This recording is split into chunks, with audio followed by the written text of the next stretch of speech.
A mother-in-law decided to drop by her newlywed son and daughter-in-law's house unannounced.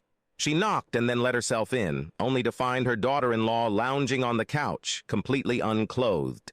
Astonished, she asked, "What on earth are you doing?" The daughter-in-law calmly replied, "I'm waiting for Jeff to return from work." "But you're not wearing anything," exclaimed the mother-in-law. The daughter-in-law smiled.